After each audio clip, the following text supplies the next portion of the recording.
ভোটের আগেই বিভিন্ন গেস্ট হাউসে বহিরাগতরা রয়েছে, এবার তারই তদন্তে বিধাননগর পূর্ব থানার পুলিশ সল্টলেকের একটি গেস্ট হাউসে বেশ কয়েকজন বহিরাগত রয়েছে বলে তৃণমূলের তরফে দাবি করা হচ্ছে।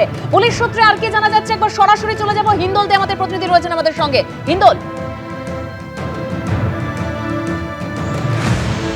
একেবারে দেখো, বিধাননগর পূর্ব থানার পুলিশ ইতিমধ্যেই তদন্ত প্রক্রিয়া শুরু করেছে। বিধাননগর ইস্ট থানার পুলিশ কিন্তু তিনজনকে ইতিমধ্যেই আটক করেছে বলে পুলিশ সূত্রে জানা যাচ্ছে।